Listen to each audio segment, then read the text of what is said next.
In the payment processing space, John, it's very shady. As a business owner, you're like, wait a minute, I got scammed? I'm like, wait a minute, these people are just robbing people. But you've already signed so many contracts. You signed your life away. When the business owner calls the company, they basically tell them, go pound sand, F you, because they already have you binded in contracts. Welcome to the Bulletproof Entrepreneur Show, where our goal is to uncover the truth about business and introduce you to the people, tools, and strategies to make your mind, life, and money bulletproof. In this episode, I sat down with Khaazra MaaRanu. Kaz is the CEO of Ecom Payments. Has processed over $12 billion worth of transactions for some of the most well-known companies in the world, including my own, and is one of the most helpful people that I know. In this episode, we discuss the dark side of credit card processing, how many payment processors scam unsuspecting businesses out of billions of dollars for years without them realizing it, and how to overcome even the toughest of business challenges so you can thrive in 2023 and beyond. If at any point as you're watching, if this seems helpful for you, just tap that like button and subscribe. It will help the YouTube algorithm show this video to more people. That said, let's dive in.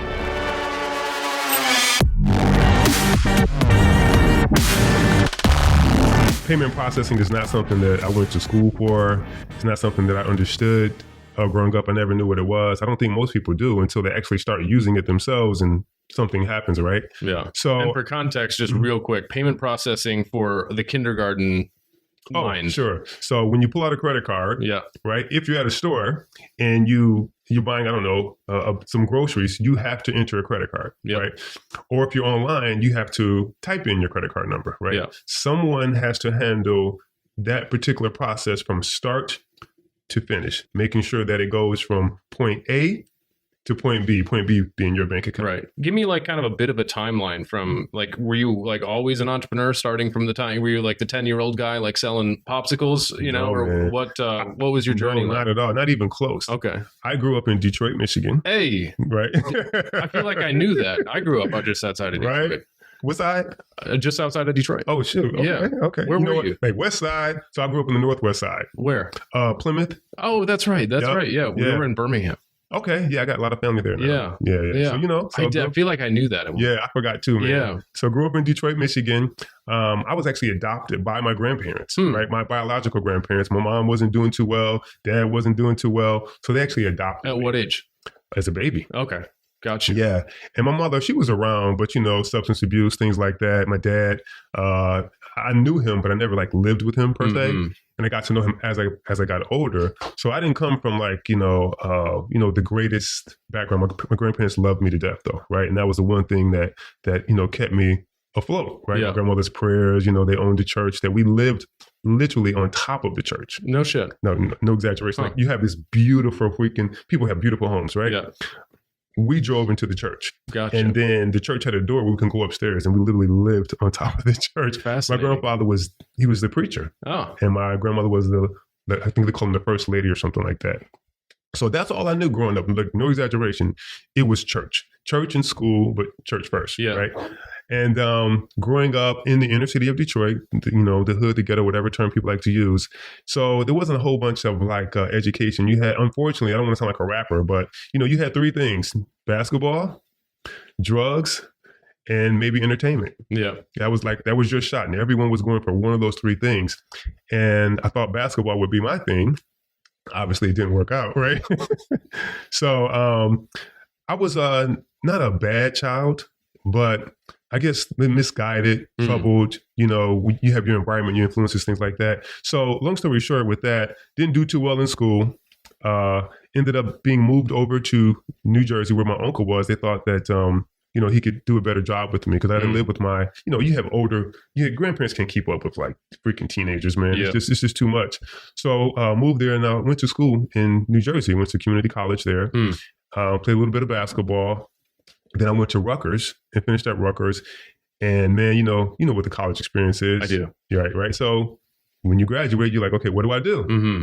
And I bumped my head around. It took me, first of all, like 9 years to finish school, right? I just didn't know I was changing my major, didn't know what I wanted to do. I got a finance degree. I got an engineering robotics technology degree that I don't know what to do with it, right? Yeah. To this day.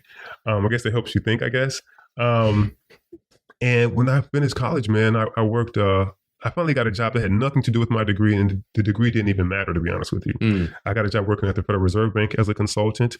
I worked at Goldman Sachs as a consultant, and I was the liaison between technology and finance. So, and luckily for me, thank goodness, thank godness, whatever, I moved every single day in the morning.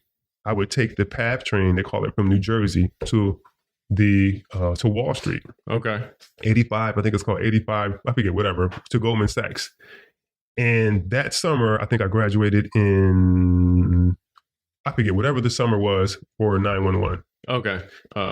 2001. Yeah, 2000. I graduated from college. And long story short, man, I was in Florida, but if I have stayed in New Jersey, I would have been at the World Trade Center that morning. Oh, wow. Yeah.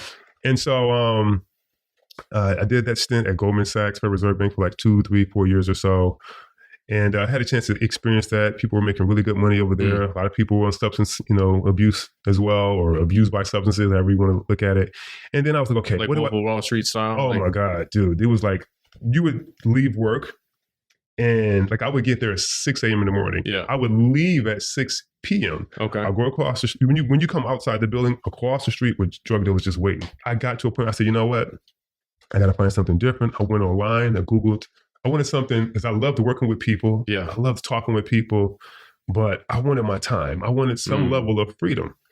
And I wanted to be able to think freely at the same time. And in those environments, you cannot do that, right? Everything is so regimented. And there's nothing wrong with regimentation, but like, damn, let me think, right? Everything can't be about a test. And so I Googled it wasn't payment processing, but I think sales. Okay. And merchant services, which I had never knew what merchant services was. And I remember the lady who was the HR person at this particular company, whose name I won't mention because, man, they get crazy lawsuits. I don't even want to mention their name because they have so much money as well. They can sue me. But this company in Irvine, California, right? And she was like, listen, if you come over here, you'll be making money. It's 100% commission. I'm comfortable making my $38,000 after like 5 years before taxes. I'm like, yeah, at least I'm able to buy a car now, right? Yeah. And so the opportunity was jump ship, leave your $38,000 per year salary, and come over here. You can make $50,000 a year, you can make $100,000 a year, or you can make nothing. And I said, I need to talk to someone in your sales department. I talked to a guy. He was like, listen, man, I made $16,000 this month. I was like, what? Yeah. 16,000? And this is what? Payment processing. Year. This is what year-ish? The year-ish. Now it would probably be, let's say, maybe 12, 13 years ago. Okay. Maybe. Yeah, Okay. something like that. So 2010-ish? Yeah, something like that. Okay. I'm just trying to get a timeline. We got Goldman Sachs, then we did this whole crazy. Yeah. We ran a whole school. and then you started Googling, how do I get some freedom? And you came across an advertisement for a job in sales, and it was payment processing. Payment processing. Okay. And so I told the school, hey, look, my auntie's sick. Need, like, I think they call it, is it not bereavement, but whatever, time off. Yeah. And they said, okay, well, we'll do that. And you have one more check coming. I might have had about, $2,000 saved up. Yeah. So they gave me 2 months off. The first month, I used what I had in the bank account. The second month, right now, at the same time, I fly out to California, right, to do their 2-week training, because I don't know what merchant services is. Right. And now I'm back home trying to make it happen. 100% commission. Checks aren't coming in. The comfortable checks aren't coming in from the school anymore. Second month, I'm like, damn, I have a half a month's rent left. I got to make this thing work because I'm not selling anything. I'm door knocking, going to businesses saying, hey, I'm here. You don't know me, but by the way, why don't you switch your payment processing over to me, right? And I have this like binder. I look like the ultimate sales dork, right? You know what I mean? Like super dupe, like sales all over me. Yeah. And I go through this like presentation, like the flip chart or whatever. Yeah. And they're like, okay, that sounds good, but I got to think about it. Yeah. And I was like, oh my God, I'm getting ready to be homeless, right? Because I didn't have any more money left to pay my rent. And so I'm thinking to myself, what do I come back home and tell my children and their mom, what do I say? And so it got so bad, John, I swear I was going to report myself missing, right? Because who wants to come home and say, hey, we're getting evicted? I already quit my job. I got 2 children. They have, my daughter has dance, my son has sports, the mom, they're comfortable. Everybody's like, what are you doing? You quit your job and now we got to be homeless. So I didn't want to go through that experience, right? And I know their mother would have gave me hell. And so I was like, I got to just report myself missing. Maybe I'll find a job. And then in 6 months, because they could just go back to her mom's house. But I didn't want to go through that. Wow. And so luckily I didn't have to report myself missing because there's some guy at that company who gave me some inspiration. And I was like, dude, like, I'm not able to sell anything. He says, man, listen, whatever you do, don't quit. He told me that whatever you do, don't quit. And it just stuck with me, man. I don't even remember his name, but he really inspired me a lot. And I didn't quit. And then I became the fastest starter they've ever had. I started getting deal after deal after deal because I dropped the sales book, I dropped the pitch and just became myself. And then that first year, coming from $32,000, I think I might have made $85,000 or $90,000, which is more than I had made working at the school. Then the second year, I think I made like $100 and something thousand. So now I had my freedom. I can get up in the morning and I can yawn if I want to without having to rush to work. I could breathe, right? I can go play basketball. I had time with my children, my family, and I still had more income coming in. So that's essentially how I got into payment processing. In a nutshell. There's a story behind it after that, but that's how I got into it. So that's amazing. Appreciate it. Well done. I'm glad you did because you helped me out a lot, which is probably going to be in a whole nother YouTube video at some point, to be honest. Oh, man. The parlay from there into starting actual payment processing company, and your parlay from sales guy to I'm going to start my own business, which then opened up a whole new can of worms that you've been dealing with over the last couple of years, which we'll get into in a second. What was the catalyst between I'm going to be a sales guy to I'm going to start my own payment processing company? So at this company in Irvine, California, after that 2-week training period, I didn't understand crap at the time. So the first week they call it a ride along, where you shadow a salesperson. Yeah. And they would go into a business, the business owner would give them their merchant statement. The salesperson would say, okay, here, let me analyze that for you. Do some like freaking Egyptian crypto math or something like that only works at their company, right? And then tell that particular business owner, this is how much money we can save you, right? Numbers were pulled from out of people's butts and ears and everything. And they would call some other guy at the merchant services company and say, hey, I don't understand this. Give me some numbers to plug in. He would do his, Egyptian math or whatever, right?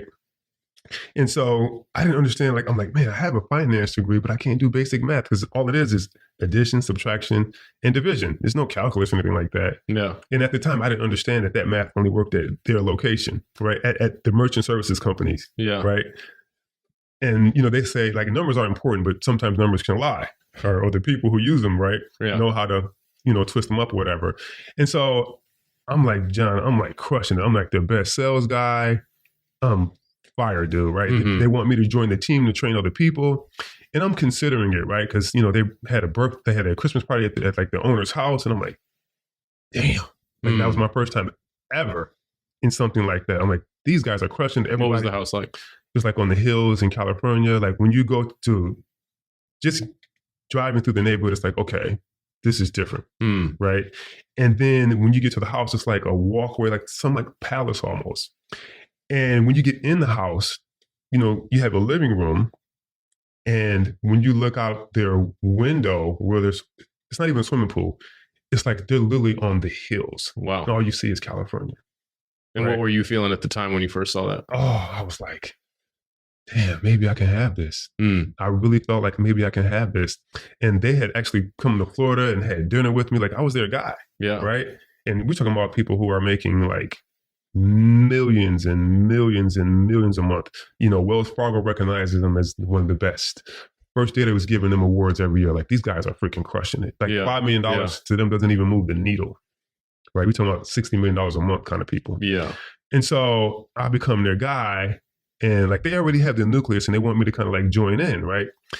And I'm considering it because, why not, right? And I'm the sales guy. I'm doing what I'm supposed to do. And I bring a friend of mine into the business, right? And he goes through the training.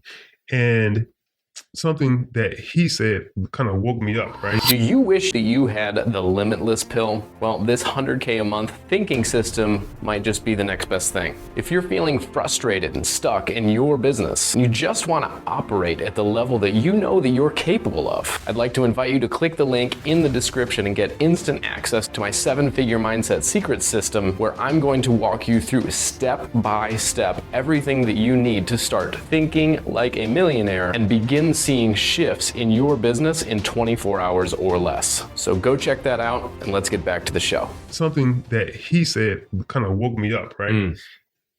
With those POS terminals that I mentioned earlier, those you can buy them for, say, sometimes $1,000 to $15,000. But for purposes of this conversation, those systems couldn't have been any more than maybe $800. Okay. Sometimes you can buy them for $100. And what this company would do is they would take those credit card terminals and lease them to business owners. So the credit card terminal could cost $100, but you could lease it to them for $100 a month for 48 months. Do the math on that. Yep. $100 a month for 48 months. Sometimes you can lease it to them for $200 a month for 48 months. $500 a month for 48 months. Terminal costs $99. $99. Yeah. There were people, so when I talked to that guy the first time on the phone who said he makes $16,000, I learned that $16,000 came from leasing a terminal that cost $100. It wasn't actual processing fees? That's just the terminal. Oh, shit. And as a business owner, you're like, wait a minute, what the freak is this? I got scammed? You telling me this machine, I'm paying you $100, $200, $300 a month for a credit card terminal? Right? Yeah. You say, I'm out. I'm done. But you've already signed so many contracts. You signed your life away. You want to be done? You're going to be done with your house, your car, because you're personally guaranteeing it. You've initialed it at least 15 times. It's like a mortgage, dude. Yep. And when I brought my friend in, the way they told us to sell it with all kinds of incentives and bonuses is that they can stop it whenever they want to. Right? And that it stops. The customer can. Correct. Okay. And that it stops after 4 years. Well, some kind of way, my friend, I guess he read it or something like that. He's like, dude, these don't stop. I said, yes, they do. He's like, no, they don't. I said, dude, they do stop. And so what happened is once I finally read the contract, I realized after 48 months, it doesn't stop. What happens is that particular business owner has to now buy out of the lease and send the equipment back. First of all, they were not able to process credit cards. Well, unless they buy another, like if you spent $10,000 or $6,000 for a terminal, you definitely don't want to have to buy another one. You figure that one should be given to you, right? Or another one should be given to you. You would hope. You would hope. And so when I learned that, and I'm like, wait a minute. It's kind of like a repo. Dude, it was a kind of gangster move. Yeah. Because you're already paying 10 times the price for the credit card terminal. Yeah. If you want to stop it, you have to pay the entire, whatever's left over, or whatever's, like, let's say you started month. Like the lease buyout, basically. Exactly. Yeah. And you have to buy another piece of equipment, and you have to pay a penalty on top of that. And while you have the device, you're paying taxes, you're paying insurance for it, you're paying an annual tax on it. Then you get to the credit card processing, because the way you do one thing is the way you do most things. All those numbers have been fudged over. So now you're paying 5 times the amount. And if you want to get out of that, then you have another fee that you got to pay. Like, dude, it was so crazy. And I was like, wait a minute, this is not what I signed up for. And I had become good at it. Right. I wasn't leasing for $500. I think I did do one lease for $500 a month. And so mind you, I come to you and you trust me, right? I'm here face to face with you in your business. You trust me, right? And now you find out that I screwed you over. I call the company and say, hey man, we need to fix this. They're like, screw you. And when the business owner calls the company to resolve it, they basically tell them, go pound sand, F you. Wow. Like nasty, like super, because they already have you binded in contracts, and they'll just sick their attorneys on you. And so when that started to happen, I realized, like, you know what? And here's another thing that caused an issue.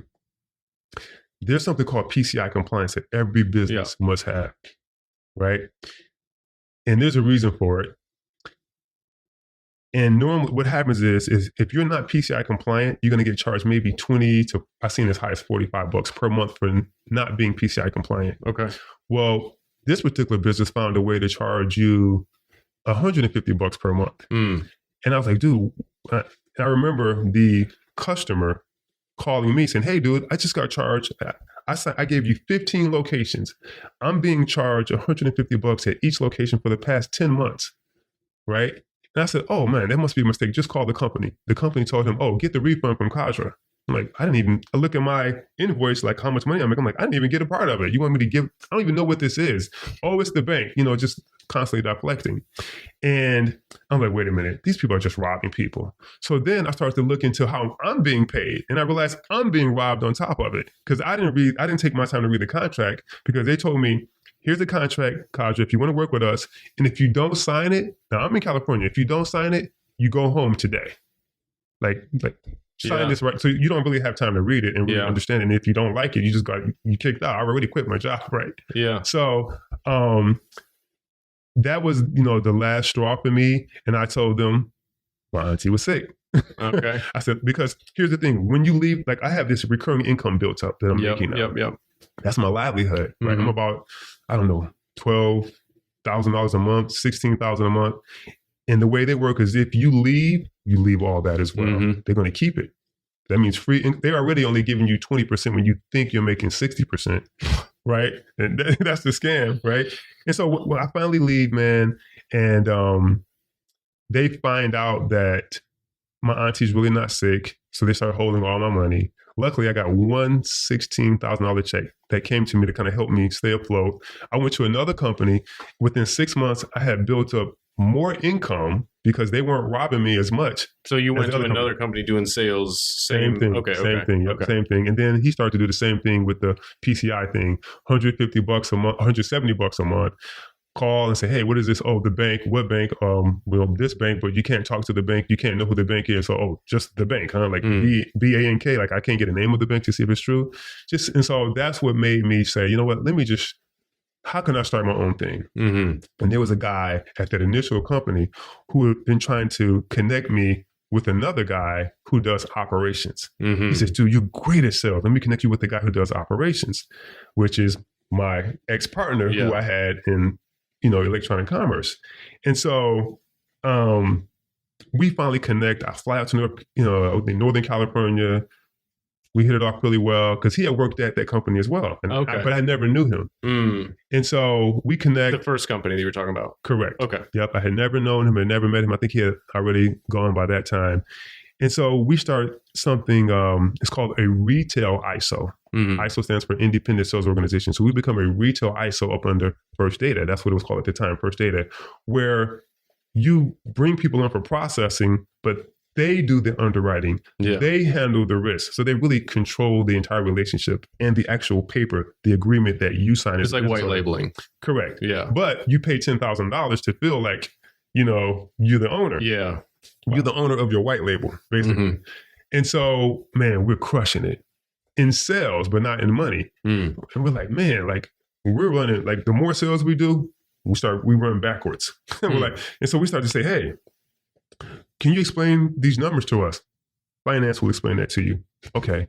Another month. Hey, man, we don't understand these numbers. Finance will explain that to you. Well, who is in finance? We can't reveal who that is. Like, what do you mean you can't reveal who it is? And so we could never get anywhere. We finally get a name, right? But that person does his name. Here's what I learned working in the retail department or working in retail for payment processing. They would give us a name. Your real name is John, but to your clients or your vendors, your name is Bert. Okay. You don't give me your real name. You don't even give me your real email. So when I have an issue, I know you as Bert, right? And all my data is up under Bert. Bert leaves. Bert's on vacation. I finally speak to somebody else. Hey, I need to talk to Bert. Bert, who's Bert? Like, what do you mean? Like, Bert was working on helping us understand the finances. Dude, we don't have a Bert that works here. Like, come on, man. Like, here's the emails. We don't know Bert. So same thing would happen with some of our clients. Like I brought this organization and called Association of Nigerian Doctors. The word Nigeria was in it. So I guess somebody at First Data saw the word Nigeria and said, oh, let's hold all the funds. Immediately. They don't tell me because they own the relationship. They start calling the client who the client, I bring you on board. Yeah. Somebody calls you name Mustafa, who has this heavy accent, and he tells you, hey, we do your processing. You like, click? What the freak? Who are you? You only know me and the company that I show you. Mustafa is holding your funds. And unless you get in contact with Mustafa, you call and you finally, I say, listen, man, if they call you, I don't know who's going to call you, but if they call you, answer the phone and give them the answers that they need to release your funds. So finally, you're like, okay.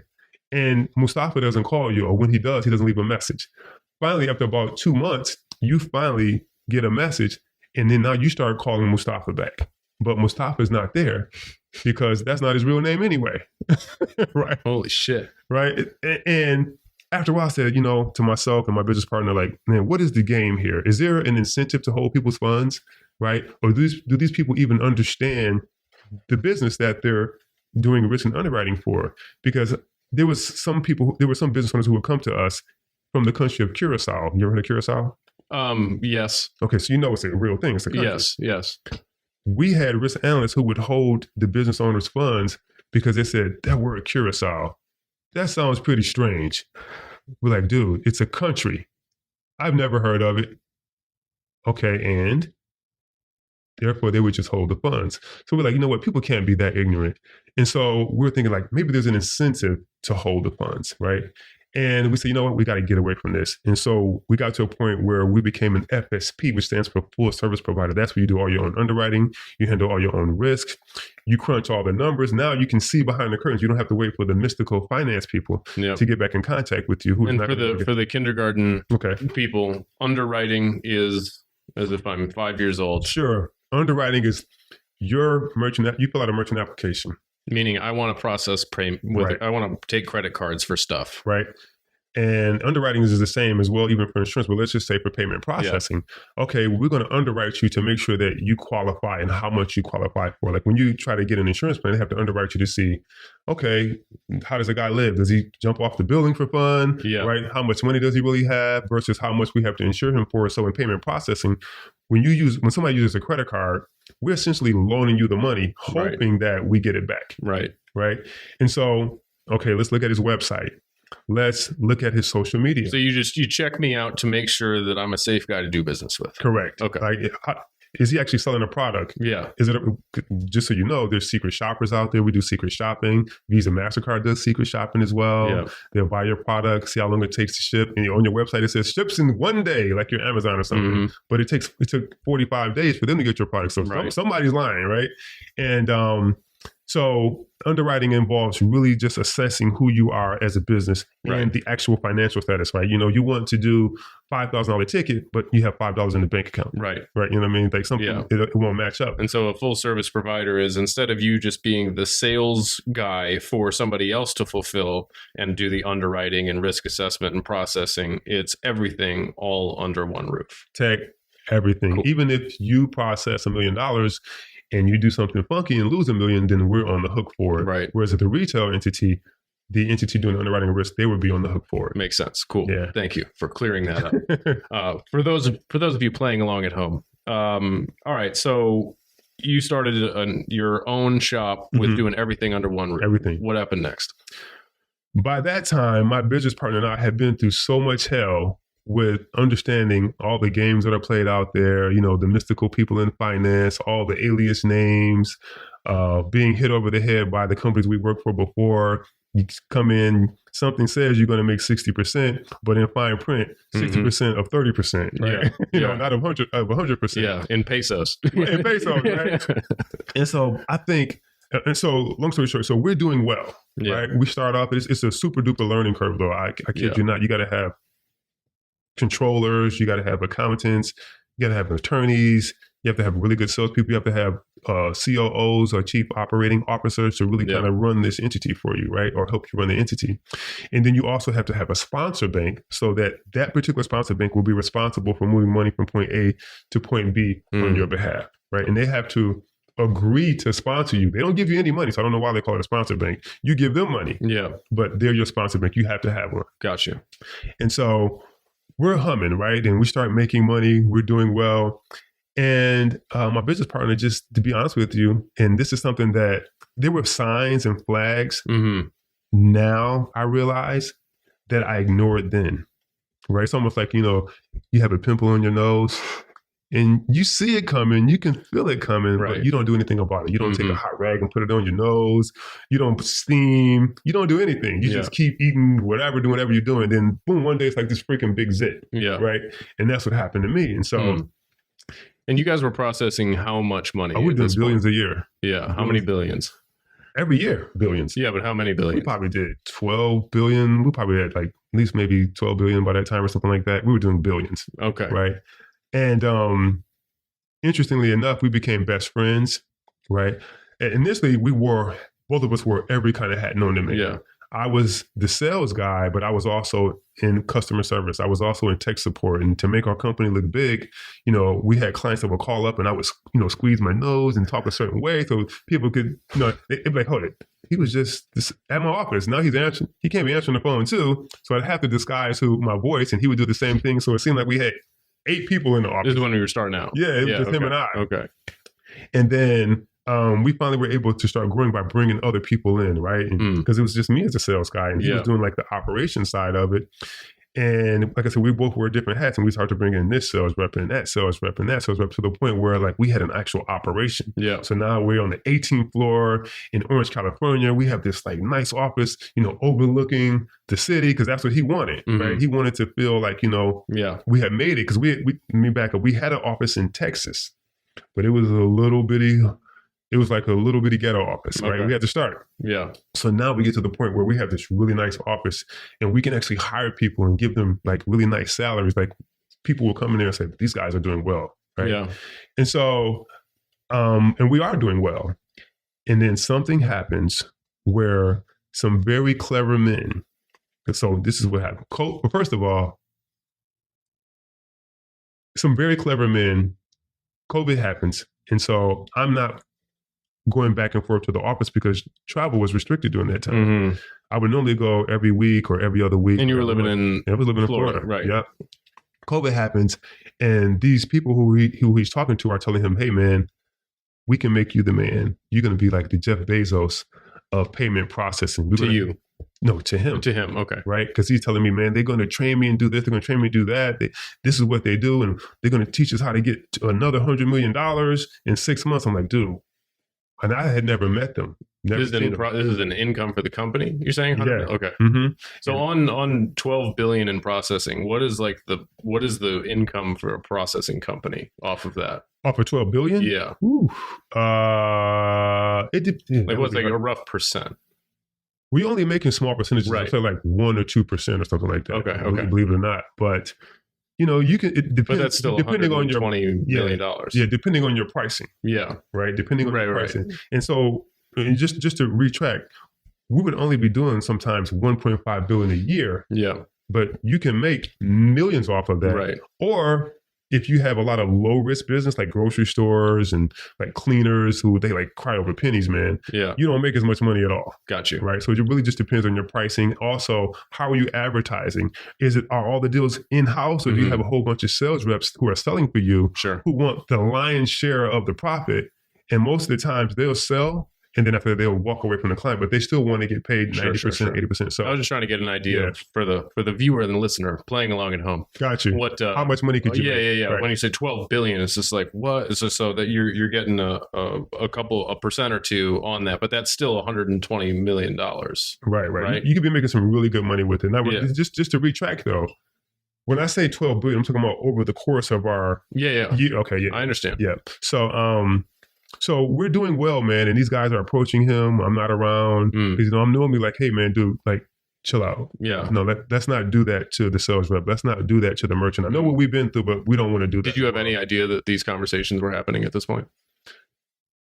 When with the other men? Yeah.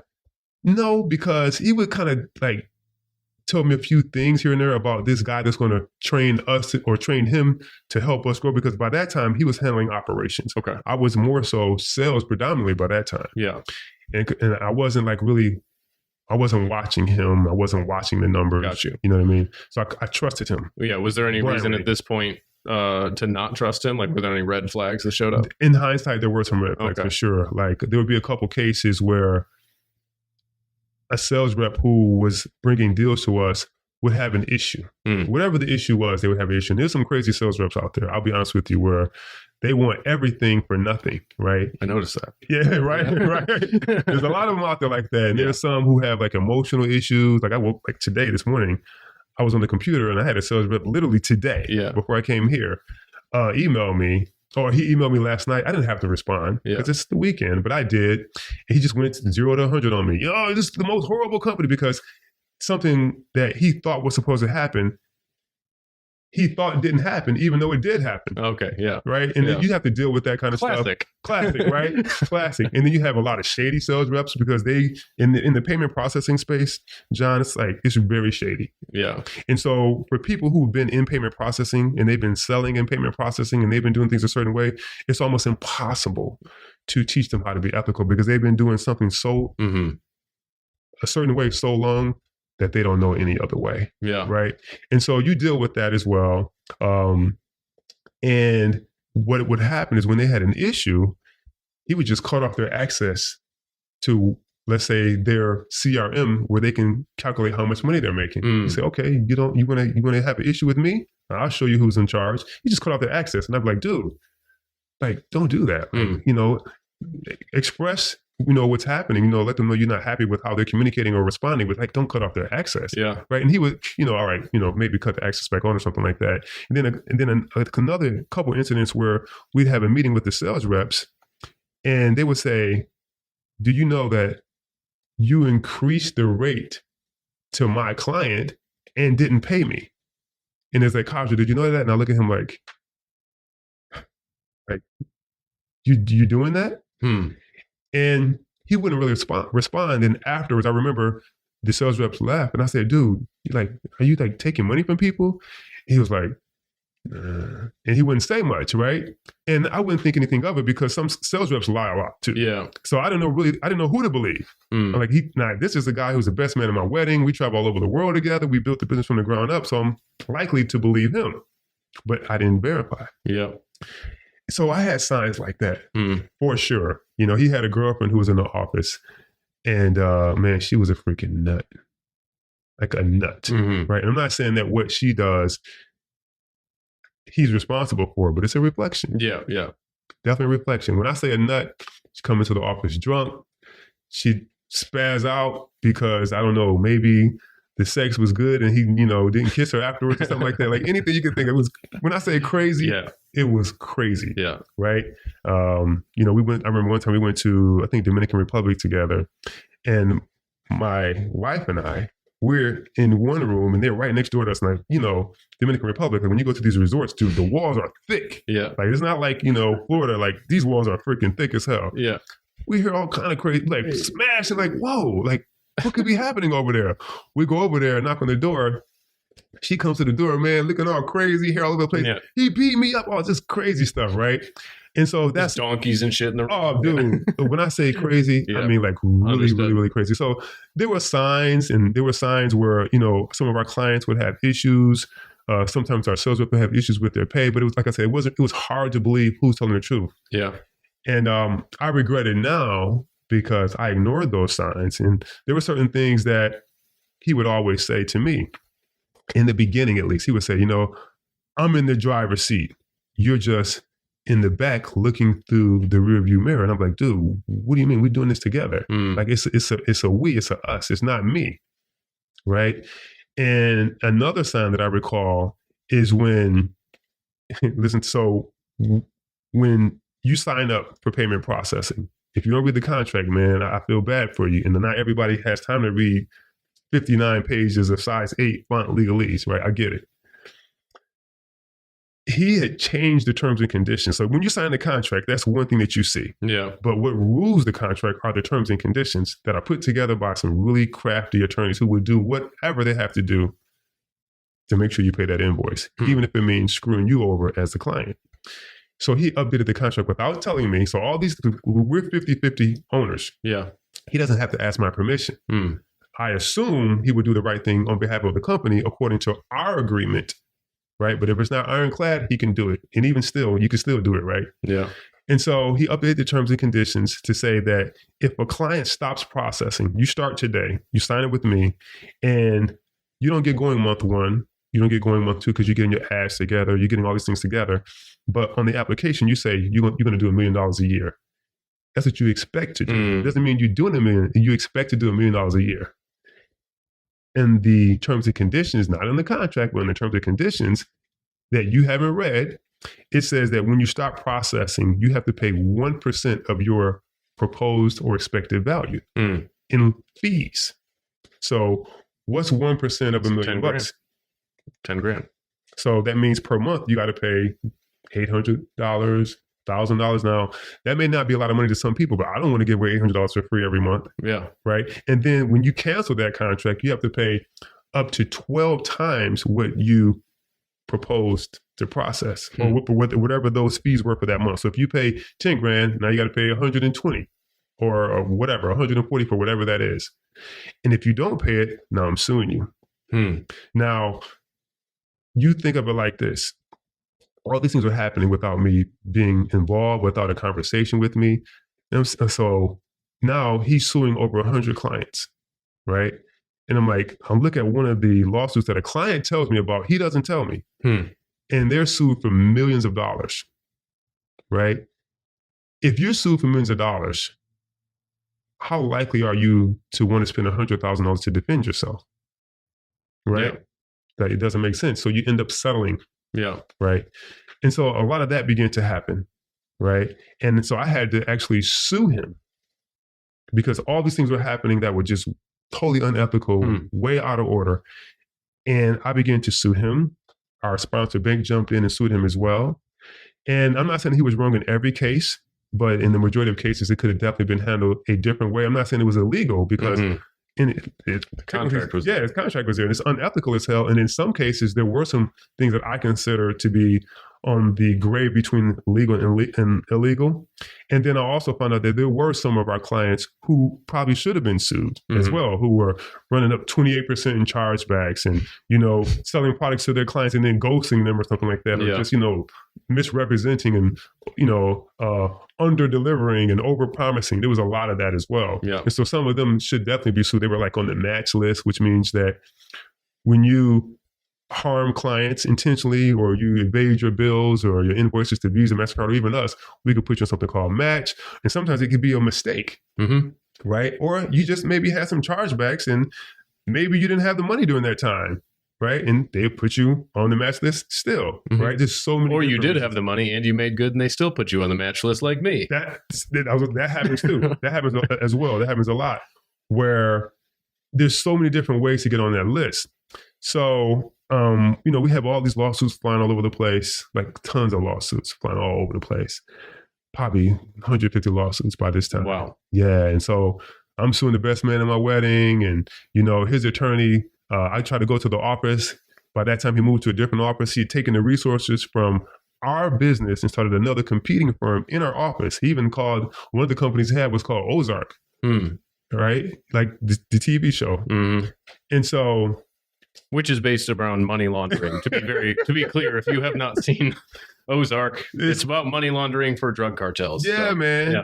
And so I can't get into the office. I finally go in there. Luckily, I had a camera crew with me. That's how bad it was. And I had an attorney with me. I tried to open the door and, two guys bum rush me. Like, don't touch me. Don't touch me. Like I'm hitting them to get in my office. And I tried to go into another guy's office who had came from our sponsor bank, who was now working with my business partner. One of the guys whispering in his ear, how are we going to do this? How are we going to do that? And then he says that this is a big old bulky guy. His name was like John. And he says that I basically tore the ligaments in his leg because I tried to open the door. This is the guy who weighs like 220, all muscle. Yeah. I'm trying to open the door lightly. He says that I tear his ligaments, so he countersues me. My business partner countersues me and says that I brought the black Muslims in there and they held everybody hostage for 8 hours. They had weapons and Bibles and Qurans. Dude, it was so good. And I didn't realize, now all this stuff is on camera. Yeah. I didn't realize that you can lie up under oath like that or lie in court like that. Huh. You can lie all day. I mean, their attorney was like, dude, it was so much crazy stuff. They even got a restraining order against me because they filed it without me even knowing about it. I'm in Florida, they're in California, so you can file whatever. And if your attorney doesn't catch it, or if you're already at $300,000 in legal fees out of your pocket while he's using our company funds to defend himself, right? You're just stuck. So now I have a restraining order against me. I go to the airport. I can't even really fly because I got this restraining order against me like I'm some kind of violent offender, right? So by that time, it was so much crazy stuff going on that we finally got to a point where we just said, you know what, let's just settle this thing, right? But by that time, I also discovered that there were a lot of clients who had their money actually taken, as an example. And this happens a lot in payment processing, John. Let's say, and this is why some people get on the match list as well, because they're like, wait a minute. Let me just give an example. This is a friend of mine who was processing. He got to a point where he was doing $1 million a month. And right around, I think, Black Friday and then Christmas, right? The month of December, he's doing $1 million a month. Yeah. His website goes down. We don't know why. We can't see it, but we have to be able to see that as a payment processor because you could be selling anything. We got to ClickFunnels went down on Black Friday. Maybe that was it. ClickFunnels, but his was down for a couple of weeks, so we didn't bring it back up. Okay. And then he has chargebacks coming in at 6%, 7%. They can't. Underwriters and risk analysts can't get in contact with him. He's not responding to emails because his email is down. And the chargeback, for those of you who have no idea what the hell we're talking about, 1% is considered the... Well, it's 0.9 now. Oh, perfect. So don't go past 0.9. This dude was at 6. Yeah, 6%. Yeah. Right? And I know the guy. Like, we know each other. Right? And then a month later, he says, hey, Kaz, you guys are holding $2 million. I'm like, $2 million? I'm like, dude, how long? He's like, for a month. I said, a month? You just now telling me? I said, dude, you must have a lot of money. And so by this time, my partner and I, there's a lot of tension, like I said, you know what I mean? Yeah. And I'll talk to my business partner who already has these shrewd businessmen who are really controlling him like a puppet. But he's a grown man and he has ego and greed involved in it as well. And this is important to understand because by this time, they had tried to get me to give them 50% of the company. Basically, they wanted me to give them my 40% and I become a 10% owner and they distribute the percentages amongst themselves for free. Bold ask.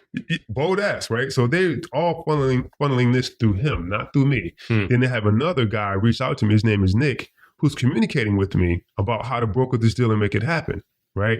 We're going to give you this or we're going to do this. And I find out he's an attorney, but he never tells me that he's an attorney. This is why I can say this. Because I have, he wants to sue, he can sue me for that because I actually have the documentation where he's communicating with me, sending me LOIs and things like that. But he never says LOI is letter of intent to file a suit? No, to actually give my percentage up. Okay, got you. Right? Or whether it be selling it or giving it up, right? And so luckily, by this time, I had to fire a law firm who didn't know what they were doing because they didn't know the payment processing space. They understood litigation, but they don't know payments. By that time, I found another attorney who knows the payment space very well.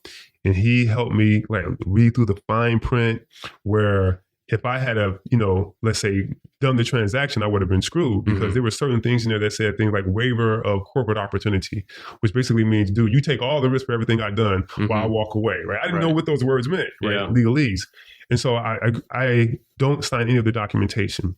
And then that's when the lawsuits start kicking in, right? And so by that time, I was like, okay, you know what? His attorney reached out to me or to my attorney because they knew each other, luckily, and says, hey, man, listen, Khaazra, the attorney that you currently have, this is before I found my attorney.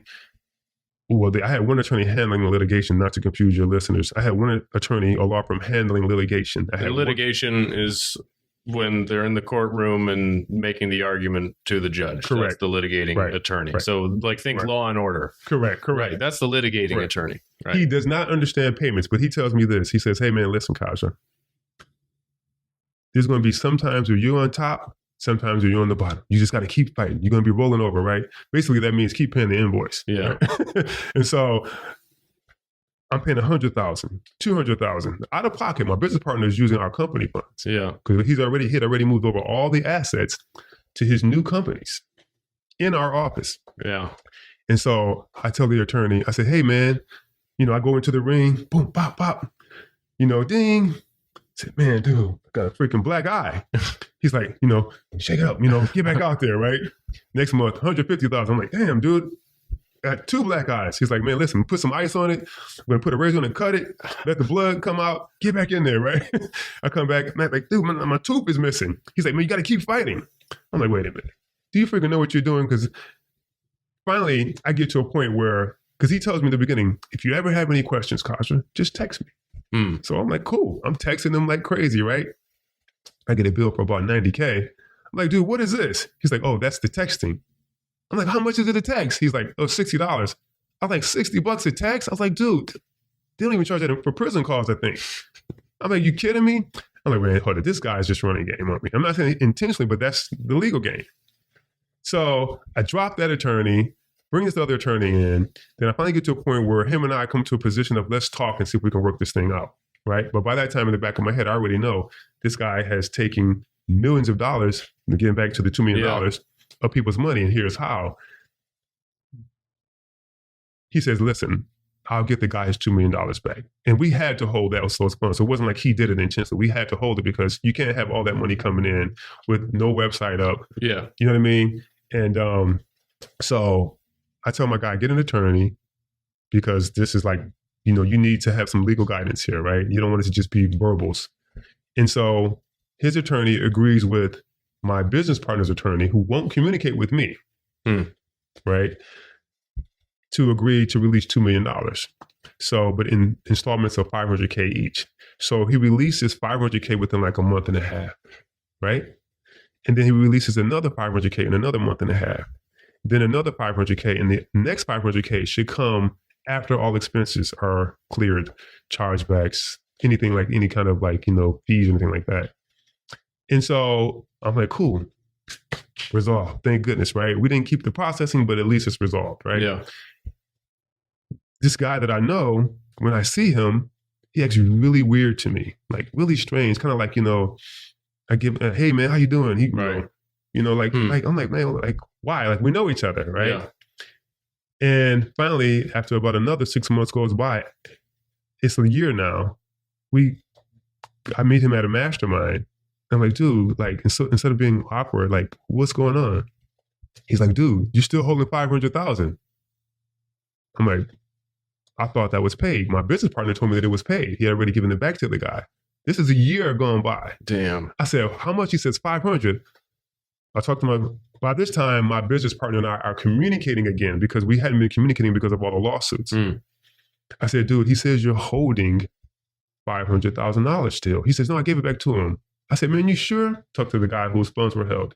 He says, yeah, I'm sure. I said, send me the ledger showing that you received 1.5 then. He sent it to me. I sent it to my business partner. He says, oh, okay, let me clear that up. He sends me an invoice of what he's going to give back to the guy who had his money held. It's about $200K. And this invoice is something that I don't understand. Remember the Egyptian map I told you about? Yeah. It had the Egyptian math in it, right? You know what I mean? Yeah. Bitcoin, whatever, right. like the blockchain math, right?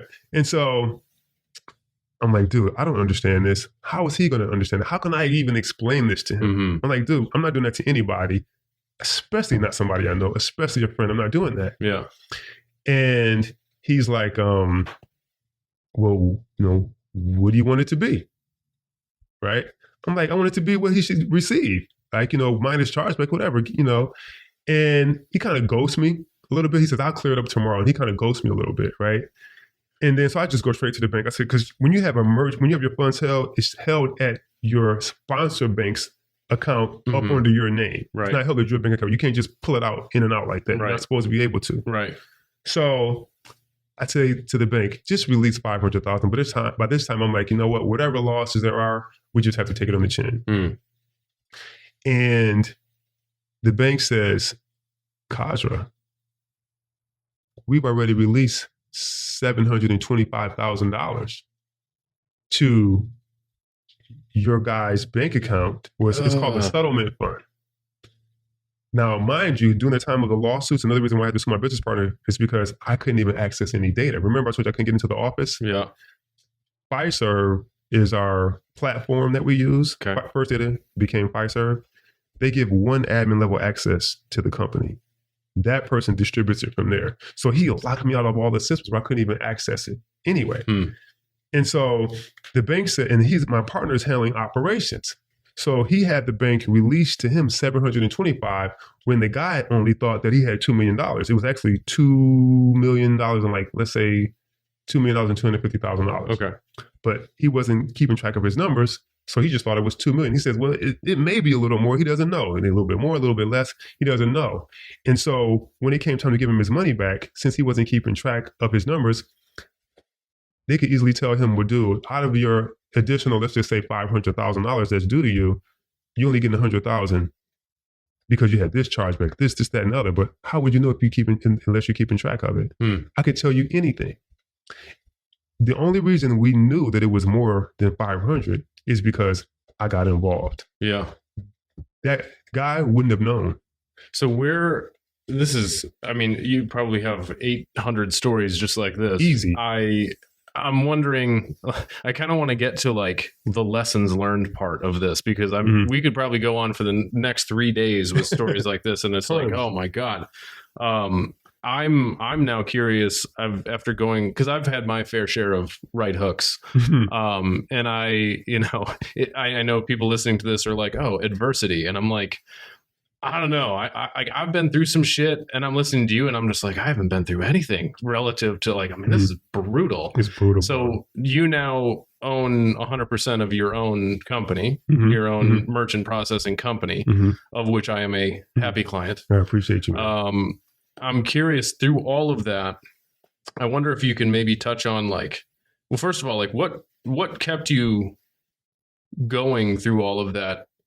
I'll say positively, if you will, and like keeping your shit together. Whew. My wife may have to be in here for that one. That was tough, bro. I'm not gonna lie. That was tough. What was the toughest part?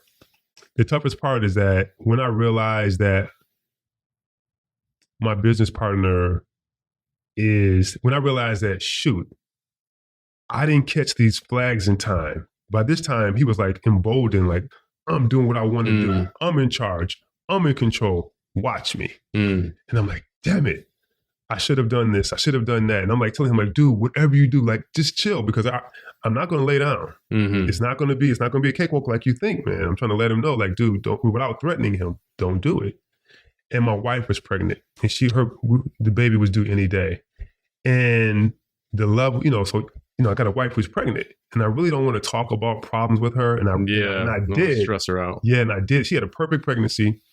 And because of all the stress and me just, cause she wants to know everything. You know how your wife is. They know when something is going on. Yeah. You don't want to say it, but they're going to squeeze it out of you. Right. Yeah. Right. So I ended up telling her what was happening and she knows him. We'd been to South Africa together. We've been all over. And he's just not like a horrible dude. He's just like, the influences and the greed, right? Yeah. The ego. Yeah. And when I told her what happened, it caused such stress. I forget what the term is when the baby poops inside of the womb and begins, I guess, to ingest it through their lungs. Oh, shit. Yeah. And so when my son was born, perfect pregnancy. We had a doula or whatever. The midwife thing or whatever. Yeah. The whole, just perfect, beautiful. Yeah. Right. She wasn't vomiting in the mornings or anything like that. She wasn't cranky, nothing like that. But when my son is born, he comes out and I don't know how the color babies are supposed to be. I don't know, whatever. Right. Yeah. He's like some alien color. Right. I'm like kind of like purplish. And they were like, because when you ingest all that poop in your lungs, you know what I mean? It turns you like a purplish kind of color. I would imagine so. Yeah. And so they let her hold the baby for a little bit, and then they like rush him off. Yeah. And they start putting dude, he was on 3 life support systems for about 2 or 3 weeks. Wow. Yeah. And so by that time, you know, my son is on 3 life support systems. And, you know, my wife has always been a person who's always there behind me. Yeah. Behind me, on the side, in front, everywhere, right? Just like my rock. And so that's not the time for me to tap out. You know what I mean? Yeah. But I will admit, it was probably one of the most stressful times. And I probably did some other things to try to take my mind off the stress that probably wasn't healthy, just to be perfectly honest with you. You know what I mean? I'm a human, man. Yeah. And I think what really got me through it is just, you know, first of all, I feel like it was the right thing to do. Remember, I kind of grew up in the church. Yeah. Right? And my grandparents were always people who helped the congregation members. Sure. Always, even to the point of sacrificing family sometimes. I'm not saying it's always good to do that, but I think I have a little bit of that in me where I'll go out and I'll do something that I won't benefit from it because I'm thinking about the next person. So I'd already started the fight. I'm fighting for people who had their money stolen from them because there's no way they would be able to even have a lawsuit because there's no data. Yeah. We have the data. He has the data. I don't even have the data. So somebody has to fight for them, right? I'm not saying that I'll do it again because I'm out of pocket. I'm paying out of pocket. Yeah. And the unfortunate thing is that my ex-business partner, he's all about the money, right? The bank, as long as they don't lose money, they're all about the money, right? The client, they're wrong, but they're all about the money. I'm the only guy who's trying to be like, you know, this savior, so to speak. And so, so you're just trying to do the right thing. Trying to do the right thing, right? And so now are you totally 100% like where does it stand now? Oh, I'm on the outside fighting him. I'm almost like is it still a client active legal battle? Oh man, it's going bananas, man. Okay. Yeah. Well, I'm sorry. When my son was in the hospital, absolutely. That was the thick of it for sure. And so we fight a whole nother year in legal battles, right? And then by the time I realized my friend had the $2 million, which was actually more than $2 million, and he had $700 and plus $1,000 that wasn't given to him, we had started to wind down some of the legal battles between him and I, at least. Right. And so right now, as in we sit in present time, where are you still going through legal battles? Yeah. Man, shoot, heck yeah, bro. Okay. Because he sued a ton of people. Yeah. Clients that I don't even know. Some of them have countersued him because they're saying, "Hey, man, where's my money?" Like 800,000 here, 900,000 there, few 100,000 there, and the bank. So we hold the risk. Yeah. But next online is the bank. Right. And so the bank released the funds to him already. I didn't even have access to get it, thank goodness, right? Because then legally I would be responsible. And so some people are still saying, "Hey man, where's my money?" And they may come to me because he will ignore them and he doesn't care. So the bank is like, we don't care either, you know, because as long as they don't have to pay. So there's still lawsuits going on where they sue the old company, but he's already moved on, right? And so have you. I have, but I mean, to be honest with you, man, what I did is acquired the portfolio. Right? So some of those suits I wasn't even involved in, but I'm still 50% owner of the old company. And what's happening is that some of those clients who have sued, and I wish I could, some of these clients are kind of unethical as well. They will, let's say I sue you, right? And matter of fact, check this out. Do you remember Enron? Yeah. Remember that whole issue? Yeah. And I met him personally. I forget his name right now. But the way they got him to sort of submit is it wasn't, they didn't have much on him. They started to go after his family. Right? So you don't want your wife to have to go down for something that someone's coming after you for. No. That's like the mafia when they say, we're going to grab your wife or take your child, right? So some of these people who he has sued that have countersued him, you have attorneys involved who just want money. You know what I mean? Everybody's in it for the money. So they'll just start to sue everybody. And so what my ex-business partner and his attorney have done, they say, you know what? Come after us. There's nothing here. He's already taken assets and moved them on to the other companies. Go after him. Yeah. Because they know I'll communicate. And I've also done something where the bank, I've sort of relieved them somewhat of some of the liability, not because I did something wrong or did something right. I just relieved them. So at that point, they're like, you know what? If they have any legal fees, they can kind of pass it to me. Gotcha. Right? So no, it's not over. Gotcha. Basically, in a nutshell, I'm still fighting some of them, like literally every day. Unfortunately, let's say if I'm not successful, and I just say, you know what, man, screw it. The bank would be on the hook for everything. For everything. Right? But I'm not that kind of guy. Got you. Right? So I'm still here. I'm going to help them try to get their money back. Obviously, I'm not saying that I can't say publicly that he did something illegal, but if the bank sends you $800,000 of a client's money and they never get it, yeah, you feel the rest of that sentence in. That's a fact. Yeah. So you have learned an enormous amount about people.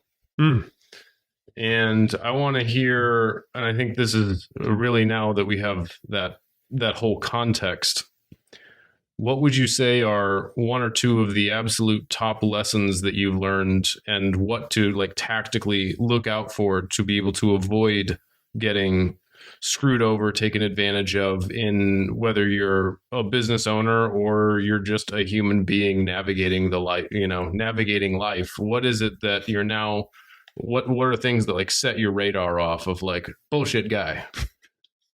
I like how you said it. Man, that is probably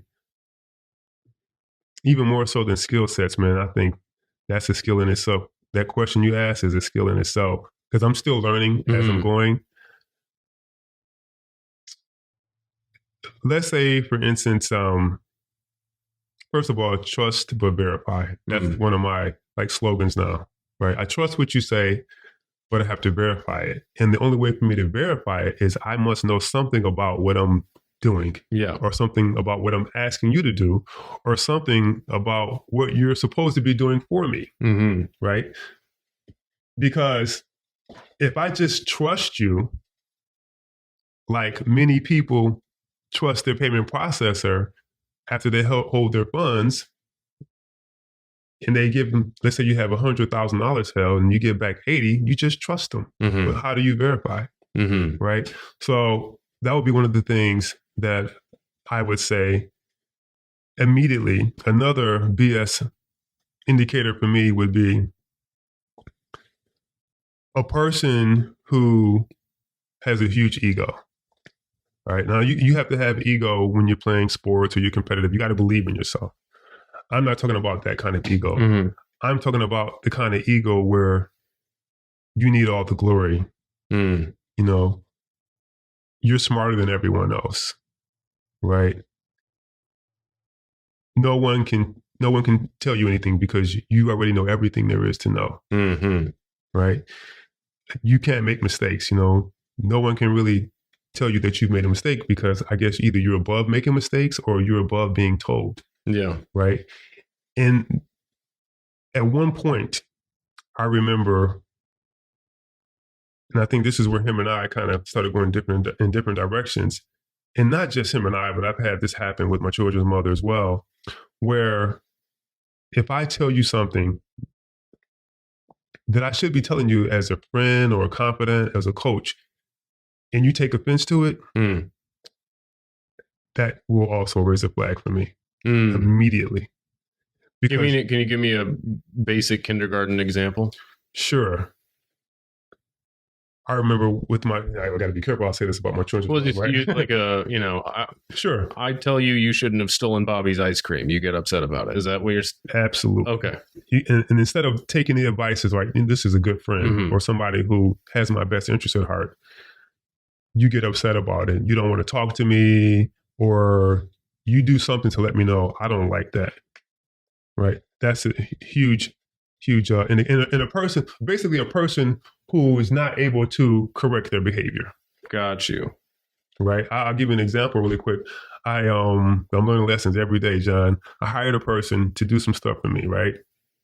You hire people that know more than you, right? That's the whole point. Theoretically. Right? Theoretically, right? And they're supposed to be doing some stuff for me that I'm finding out is just not being done. So this is going on for a few months, and I appreciate the person and everything they do, the part that they do. So now it comes to another payday, and I'm like, hey, listen, how am I supposed to pay you? That's all. They're like, how do you want to handle payroll? Well, they say to me, well, you don't know what I do for you, but I know what I do for you. That's not the answer you want to hear. I need to know what you do. Right. Right. It should be clear. Right. Yeah. You know what your wife does for you. Right. There's no guessing game. Right. Right. And so then the person comes back and says, well, even though there's no proof of what's been done, it can be written down. Right. There's no documentation. It's just, I know and you don't. And they still want to be paid. Yeah. That's a flag. That's a flag. That means, to me, that says, you know what? I don't care how this negatively affects you. I only care about how it benefits me, which is all throughout the payment processing world. Yeah. Right? That's how the whole game happens. Let me see how I can get over on you. Whether it be a bank, whether it be your business partner, whether it be the salesperson, those are flags now that I look for. Like we recruit salespeople. And if I just had a guy just this week who basically in 2021, he brought a client on and signed him up for some crazy Egyptian pricing again. And then now the client is realizing it and he says, you did it. I'm like, dude, I didn't even have a company with you at the time. What are you talking about? Well, you got to pay it back. Now he's already at 90% split. Yeah. I mean, he gets 90% of the profit, but he wants us to give this client back like something like $60,000. And he's constantly sending emails, trying to create this paper trail to say, it was you, just because now I've taken over that portfolio. We weren't even in existence as a business then. Yeah. Luckily for me, we keep documentation. I send him the agreement that he put together where he's the one, because he says, you guys set the pricing wrong. Now on the agreement, it shows that he set the pricing. He signed off on it. He didn't know we had that from 2021. Yeah. And I said, hey, man, listen. I sent him the documentation. I said, if this is, I'm going to report this right away. This must be fraud. This has to be fraud. So let me report this right away. He's like, wait. He's like, that is my signature. I said, oh, it's you mean you signed the rate up? This is you that's doing this? But before that, he was willing to go to the 10th level to put the responsibility back on someone else. That's a flag. Now I'm dealing with a dishonest person. Yeah. Right. So, dishonesty is another thing. I'm not saying that I've always told the truth myself. I lie too, right? And I've lied before and I try to correct that. But someone who will consistently do it or do it and not recognize the error and correct that's a flag. Yeah. So in hindsight, I mean, this industry has been your life, and it seems fraught with bullshit and I don't know, not that many good people, So what is it that's kept you in it? And why are you still in it? When I first got into it, I wanted to be, once I realized like all the different things that happen, I said to myself, you know what, with my business partner, we could be, here's something that the CEO of our current sponsor bank asked me when he agreed for me to go to the next level. Right. Because we have to have a shake on it, right?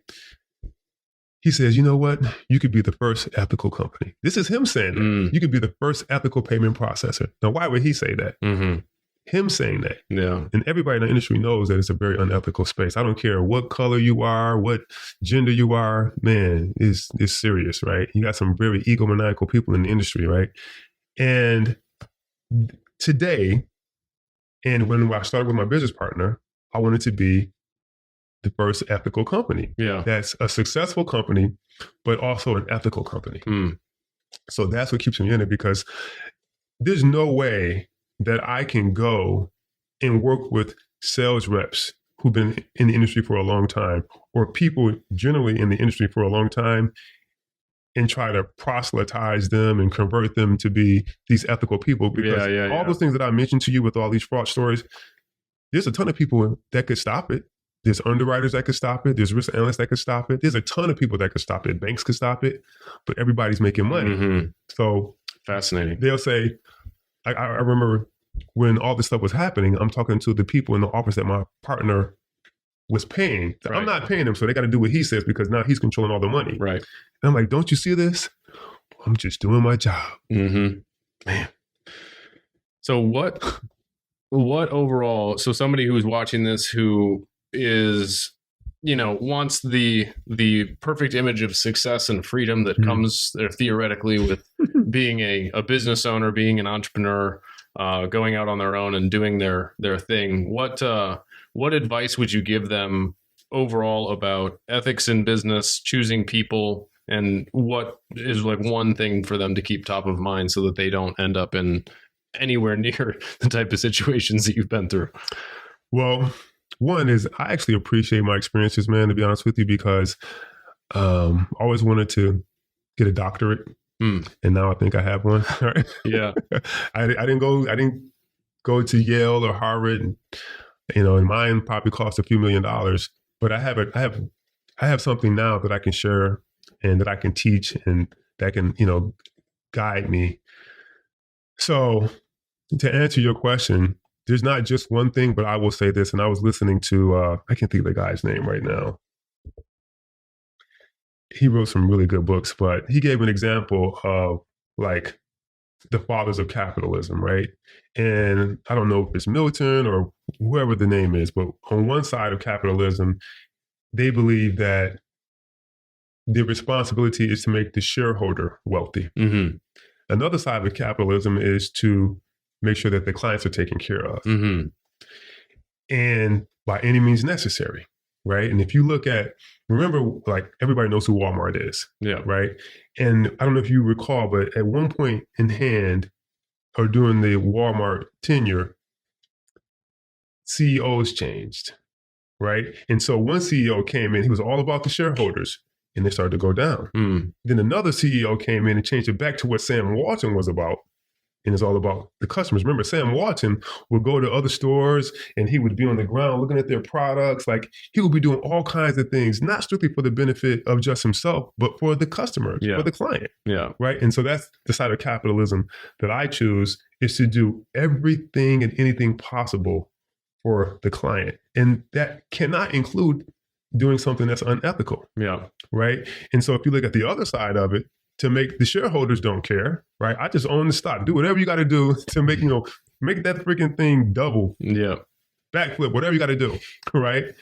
And so that's a different approach. I'm not saying that they're wrong for that.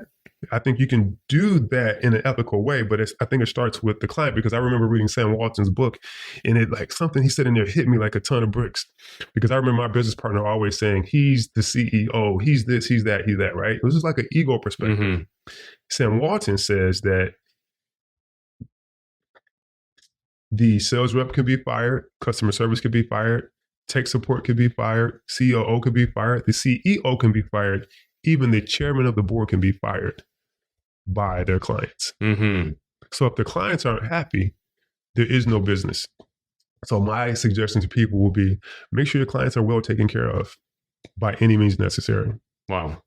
I would say in dealing with you, and I sing your praises wherever I go when the topic of merchant processing comes up, because I know nobody has any clue what actually happens in merchant processing. And so you have, it's been nice to have somebody that's been the demonstration of exactly what you're saying, because it is so rare. And so thank you for that. I appreciate it, man. Appreciate it. So where should people go to follow you? You want to point anybody anywhere?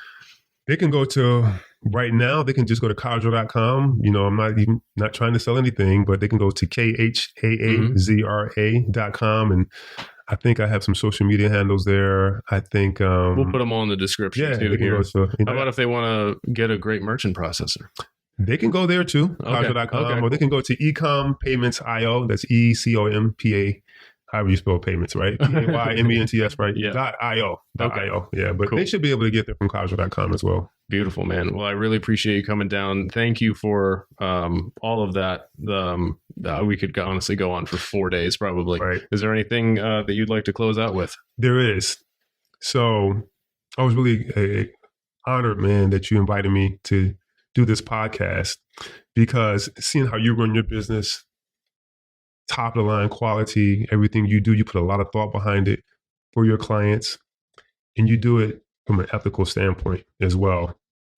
And it makes it easy to work with people like you, right? Because there is a lot of shady characters that come for payment processing as well, a ton, right? And they don't really have, and you know, I know everybody, they're trying to do their best, but like they're not learning what's necessary to give their clients anything of value besides like these little quick, you know, high ticket sales. There's nothing behind it, right? Right. And so again, working with you means that you also work with people like that as well, right? Facts. You attract that. Yeah. Just by your messages, you know, like if someone comes to you and they don't have a legit business, it's not going to work. Right. It's just like your system isn't built like that. And so what I would like to do now is do what I wanted to do when I first got into payment processing. What I'm trying to do right now is by becoming this ethical company. And I think that you and some of your audience can help me champion that. It's too late for the people who are already in the industry. They're gone, man. I'm telling you what, I work with sales reps all the time, John, and they care about the money. The bottom line. That's it. Right. And so instead of that, going into that red, super duper bloody ocean, I just jump into a new one and work with people who already have that mindset, right? Who already have the bulletproof mindset, right? And they're willing to go that extra step to, you know, maybe they're forego making $1,000 today because they don't want to take advantage of someone. Maybe they make $10,000 tomorrow, right? Who knows, right? Maybe they don't, but still they have that mindset. And so I would, if possible, I would like to start recruiting people in this blue ocean and then educate them properly, whether they be an affiliate person, whether they have a following, whether they have clients that need payment processing, or they want to white label it. I want to work with those people and start an actual movement. Change the industry. Change the industry, exactly. That's beautifully said, man. Well, if there's anybody that's going to do it, it's going to be you. Hey, man, appreciate it. So I appreciate it, bro. Thank you so much. Likewise. Hey, I hope you enjoyed the show. Thanks for making it to the end, and I hope you got something out of it. The good news is I've got another one that you're going to like, and the link is right here. All you have to do is click it, and it'll start playing. So go ahead and click that now, and I'll see you in the next one.